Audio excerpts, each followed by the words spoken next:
Алматы қаласы білім басқармасына қарасты Әуезов ауданында орналасқан нөмірі 36-шы бөбекжай балабақшасында дыбыс күші тақырыбында қалалық семинар өтті.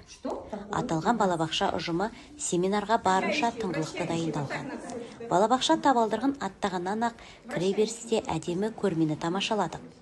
Қонақтарды қарсы алған балабақша меңгерушісі Жакешева Арман Абдихановна сахна төріне шығып семинар шымылдығын ашып сөз сөйледі. Одан әрі психолог, педагог Супергиева Нигара Абдувалиевна келген қонақтармен таныстырды. Олар семинардың өз деңгейінде өтуіне атсалысқан білікті мамандар. Бүгінгі бала ертеңгі болашақ. Сондықтан дені сау ұрпақ өміріміздің жалғасы. Олардың дені сау болу үшін телефон, гаджеттерді пайдалану уақытын шектеу керек. Бүгін осы мәселеге тоқталамыз. Бала тәрбиесі мен денсаулығына тек балабақша емес, ата-ана да жауапты, деді меңгеруші. Семинарға ата-ана да қатысады. Оларға біз үйретіп жатырмыз, кішкентай балаларға көп гаджет бермеңіз деді. Олардың тілдерін шығару керек. Балаларға көп ойын ойнату керек. Қазір бізде оркестр жүреді. Оркестрде балалар инструменттермен, қолдан жасалған инструменттермен оркестр ойнайды. Сосын балаларға біз эксперимент көрсетеміз, опыт көрсетеміз. Дыбыстар қайдан шығады, қайдан пайда болады. Олардың бәрін қазір көрсетеміз біз семинарда. Семинарға ресурсты орталық басшысы Наталья Викторовна, білім бөлімінен, ұстаз кәсіподақ ұйымынан, қалалық ғылыми әдістемелік орталықтан және басқа да балабақша меңгерушілері мен ата-аналар қатысты. Ата-аналар да өз көзқарастарын білдірді. Сәлеметсіздер ме? Мен есімім Атабек. Осы балабақшада қызым және ұлым барады. Қызым 6 жаста, ұлым 4 жаста. Қызым осы балабақшаны бітіріп, мектепке барады. Құдай қаласа, осы балабақшаның келуінің себебі мұнда әртүрлі тақырыптарды азаңда әртүрлі тақырыптар ойнатылады. Мысалы, дыбыс күші деген тақырыптар. Оның себебі қазіргі балдар көпкіне аутизммен ауырғанына байланысты. Мына дыбыс күші деген проекциялар маған қатты ұнады. Себебі балалардың ой қабілеті жақсы дамып келе жатады. Осы мына балабақша келуінің себебі көпкіне проекциялар және де басқалар балдар өздері келіп, қуанып, және өздері қуанып садиктен шыға бастағанына байланысты біз осы балабақша келеміз. Мои детки ходят в этот садик с 2 годиков.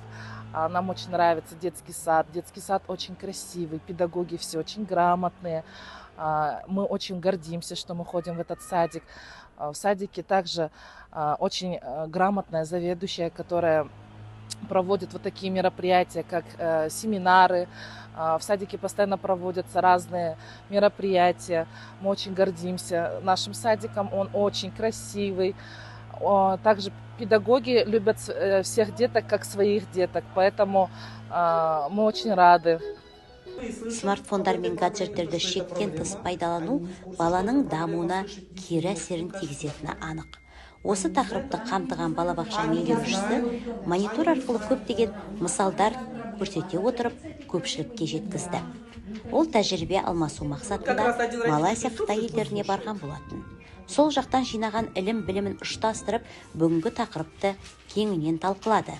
Семинар барысында педагог психологтар тарапынан иіс пен дәмінен біл, мінсіз 4 бұрыш, қорқақ қоян деген сияқты көп деген қызықты ойындар ойнатылды. Жиналғандар ойындарға қатысып шат-шадыман күйде болды. Олар жарыса ойнап, сыйлықтарға ие болды. Балабақша бүлдіршіндері мен тәрбиешілерден құралған оркестрге сөз жетпейді. Мектеп алды ботақан тобы семинар тақырыбына сәйкес түрлі материалдарды қолдана отырып, әртүрлі дыбыстар шығарып, жиынды одан сайын қыздыра түскендей.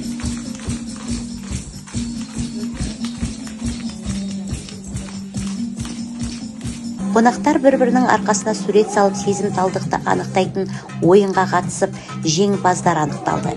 Семинар соңы концерттік бағдарламамен жалғасты.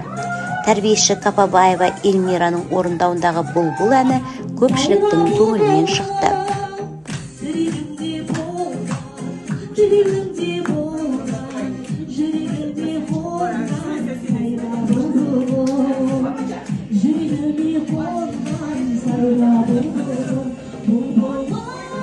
Жалпы семинарда бәрі жан-жақты қамтылды.